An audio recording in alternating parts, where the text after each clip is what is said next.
Rangkuman materi sejarah kelas 10 kurikulum Merdeka. Namun sebelum mulai, jangan lupa untuk klik like, share, dan subscribe.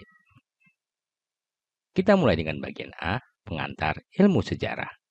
Secara sederhana, pengertian sejarah sebagai ilmu adalah ilmu yang mempelajari peristiwa, orang, negara, atau kehidupan yang terjadi pada masa lalu. Kajian ilmu sejarah bukan mitos belaka, karena ilmu sejarah mempelajari peristiwa yang sungguh terjadi dan nyata. Keberadaan ilmu sejarah bisa dilacak sampai abad ke-5 sebelum Masehi melalui kehadiran karya Herodotus yang berjudul History tentang sejarah perang Yunani Persia. Boleh dikatakan, Herodotus adalah pelopor penulisan sejarah sesuai kaidah ilmu pengetahuan. Atas jasanya, Herodotus dijuluki sebagai bapak sejarah. Selanjutnya, tradisi itu diteruskan oleh Thucydides yang menuliskan tentang perang Peloponnesia antara Athena dan Sparta. Seseorang yang mempelajari dan menyampaikan sejarah dengan menggunakan sumber informasi dari masa lalu disebut sejarawan. Mengapa perlu mempelajari ilmu sejarah? Ilmu sejarah mempelajari berbagai peristiwa pada masa lampau yang berguna untuk menjelaskan dan mengungkap berbagai peristiwa pada hari ini dan masa mendatang.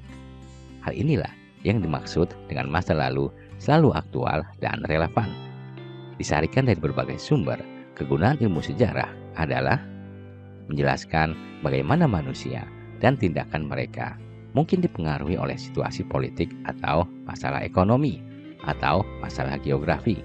Melalui sejarah, kita akan memahami perilaku manusia dan nilai-nilai suatu masyarakat.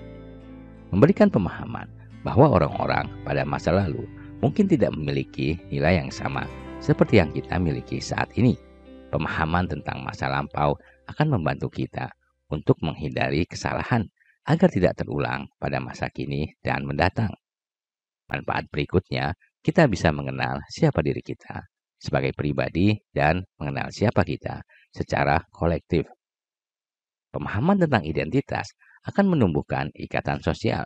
Contohnya, ketika kita mengetahui tentang sejarah keluarga, maka akan menumbuhkan jiwa saling membantu karena menjadi bagian dari suatu keluarga. Manfaat berikutnya adalah memahami memori dan tradisi yang diwariskan oleh generasi sebelumnya ke generasi mendatang, hingga bagaimana sejarah membentuk kondisi kita saat ini. Menumbuh kembangkan kecakapan berpikir kritis, kreatif, imajinatif, dan reflektif. Menumbuh kembangkan kecakapan ilmiah seperti mencari sumber, memilah sumber, dan menganalisis sumber sejarah. Belajar sejarah akan membantu kita memahami tentang diri kita dan esensi diri kita. Bukan hanya tentang identitas kita, melainkan memahami diri kita dengan segenap pikiran dan tindakan. Dengan demikian, kita memiliki kesadaran dalam melakukan suatu hal, baik dalam pikiran maupun tindakan. Boleh dikatakan, belajar sejarah seperti cermin yang akan memberikan pemahaman akan diri kita seutuhnya. Kalian dapat temukan hal tersebut dengan membaca biografi berbagai tokoh. Materi selanjutnya, manusia, ruang, dan waktu dalam sejarah. Manusia sebagai penggerak, pelaku, dan saksi sejarah. Manusia dalam kajian ilmu sejarah adalah subjek dan objek, yaitu manusia dengan segenap gagasan dan tindakannya adalah penggerak sejarah yang membawa perubahan di masyarakat. Ketika belajar tentang manusia sebagai penggerak, pelaku, saksi sejarah, kalian mengetahui manusia memiliki suasana kebatinan dan pemikiran. Kalian dapat belajar dari berbagai biografi, termasuk biografi tentang orang-orang biasa yang berkontribusi bagi sejarah umat manusia. Selain itu, manusia juga dipahami dari ruang atau tempat peristiwa di mana mereka berada. Ruang atau tempat yang dimaksud adalah kondisi lingkungan, baik secara sosial, budaya, geografis, maupun ekonomi. Manusia dalam waktu adalah bagaimana sejarah manusia dipelajari, baik perkembangan, perubahan, keberlanjutan, dan keberulangannya. Sejarah dalam dimensi ruang dan waktu. Dalam ilmu sejarah, dimensi ruang atau spasial merujuk pada tempat suatu peristiwa terjadi. Dimensi ruang menjelaskan tentang kondisi dan situasi suatu peristiwa terjadi. Dimensi ruang sejarah dapat berdasarkan skala lokal, nasional, maupun global. Lokasi atau wilayah kalian tinggal selalu memiliki sejarah lokal. Walaupun terjadi pada tingkat lokal, peristiwa tersebut seringkali berkaitan dengan berbagai kejadian di tingkat nasional maupun global. Dimensi waktu merujuk pada kapan suatu peristiwa terjadi. Dimensi waktu dapat berupa detik, jam, hari, minggu, bulan, tahun, bahkan abad pada masa lampau yang menunjukkan kapan suatu peristiwa terjadi. Waktu juga ditandai oleh peristiwa lain yang terjadi bersamaan dengan peristiwa itu sendiri. Misalnya, ada orang menandai waktu kelahirannya dengan peristiwa lain yang bersamaan terjadinya seperti peristiwa bencana, misalnya gunung meletus. Ringkasnya, ilmu sejarah mengkaji berbagai peristiwa dan manusia berdasarkan aspek waktu. Terdapat 4 hal yang dipelajari dalam sejarah dari segi waktu, yaitu perkembangan, kesinambungan, pengulangan, dan perubahan. Ilmu sejarah mempelajari bagaimana suatu peristiwa berkembang dan berkesinambungan dalam kurun waktu tertentu. Kemungkinan terdapat pengulangan kejadian atau peristiwa, serta peristiwa bersejarah yang menimbulkan perubahan di suatu masyarakat ataupun negara. Dalam ilmu sejarah, terdapat periodisasi atau pembabakan waktu dengan tujuan untuk menjelaskan ciri-ciri tertentu yang terdapat dalam suatu periode sejarah. Sebagai contoh, berdasarkan periodisasi, sejarah Indonesia dibagi dalam 4 periode, yaitu Indonesia pada masa prasejarah, pada zaman kuno, pada zaman Islam, dan pada zaman modern. Selanjutnya, diakronis dan sinkronis dalam sejarah. Sebagai ilmu diakronis, menurut Z, ilmu sejarah menjelaskan perubahan dalam lintasan waktu yang disampaikan secara berurutan dari waktu yang paling awal hingga yang paling akhir. Artinya, ilmu sejarah diakronis disampaikan secara kronologis. Kronologi dalam bahasa Inggris berasal dari bahasa Yunani, yaitu kronos, yang berarti waktu. Merujuk pada kamus Merriam-Webster, kronologi adalah pengaturan atau pengorganisasian setiap peristiwa dalam urutan kejadian. Periodisasi adalah pembabakan waktu dalam sejarah dengan cara menghubungkan berbagai peristiwa sesuai dengan masanya dalam satu periode. Periodisasi dalam sejarah berdasarkan kriteria tertentu yang ditentukan oleh sejarawan. Sebagai contoh, periodisasi berdasarkan waktu adalah masa praaksara dan masa aksara. Tujuan dari periodisasi adalah untuk memudahkan memahami suatu peristiwa bersejarah dalam rentang waktu dan klasifikasi tertentu. Salah satu contoh periodisasi sejarah Indonesia yang dilakukan oleh sejarawan Taufik Abdullah pada karyanya Indonesia dalam Arus Sejarah adalah prasejarah, kerajaan Hindu-Buddha, kedatangan dan peradaban Islam, kolonialisasi dan perlawanan, masa pergerakan kebangsaan, perang dan revolusi, pasca revolusi, dan Orde Baru dan Reformasi. Sinkronis dalam ilmu sejarah merujuk pada ruang tempat terjadinya suatu peristiwa atau kejadian yang menjelaskan tentang situasi dan kondisi suatu masyarakat, sebab akibat dan korelasi atas suatu peristiwa. Situasi dan kondisi yang dimaksud dapat berupa kondisi ekonomi, seperti kegiatan ekonomi yang dilakukan oleh masyarakat atau mengacu pada profesinya, misalnya sebagai pedagang, petani, dan lain-lain. Kondisi atau konteksnya juga dapat berupa kondisi geografis, misalnya keadaan alam dan sumber daya alamnya, situasi dan kondisi budaya, suku dan tradisi suatu masyarakat, atau situasi dan kondisi sosial tentang keragaman sosial masyarakat yang dapat dilihat dari pelapisan sosial maupun diferensiasi sosialnya. Bagian B, penelitian sejarah. Penelitian adalah usaha untuk menemukan, mengungkap, menginvestigasi, dan menganalisis suatu fenomena atau kejadian dengan prosedur ilmiah. Penelitian sejarah menurut Louis Gottschalk menerapkan 4 kegiatan pokok sebagai cara melakukan penelitian dan penulisan sejarah. Keempat kegiatan tersebut adalah: 1. Mengumpulkan berbagai informasi tertulis dan lisan yang relevan. 2. Membuang informasi yang tidak jelas dan keasliannya masih diragukan. 3. Mengambil kesimpulan dari bukti dan sumber sejarah yang terpercaya. Dan keempat, merangkai semua bukti dan sumber menjadi laporan. Metode yang digunakan dalam melakukan penelitian sejarah adalah sebagai berikut. 1. Heuristik, yang berarti mengumpulkan berbagai data dari berbagai sumber sejarah. 2. Kritik dan verifikasi, yang berarti melakukan pemeriksaan keaslian sumber sejarah. 3. Interpretasi, yaitu menafsirkan dan memahami makna keterkaitan dari sumber-sumber sejarah yang telah diverifikasi. 4. Historiografi, yaitu tulisan, hasil penelitian, dan laporan sejarah. Secara umum, terdapat dua macam sumber sejarah, yaitu sumber sejarah primer dan sekunder. Kita mulai dengan sumber sejarah primer. Sumber sejarah primer adalah data utama yang diperoleh langsung dari subjek dan objek penelitian. Dalam penelitian sejarah, sumber sejarah primer adalah arsip. Menurut Lohanda, arsip merupakan sumber utama dikarenakan keberadaan arsip yang tercipta pada waktu yang bersamaan ketika suatu peristiwa bersejarah terjadi. Arsip sebagai bukti untuk menginformasikan suatu peristiwa. Arsip dapat berupa foto, video, film, undang-undang, peraturan, catatan kedinasan, surat menyurat, notulensi rapat, peta, laporan, surat keputusan, surat kabar, undangan, surat perjanjian, poster, dan lain-lain yang sejaman dengan peristiwa.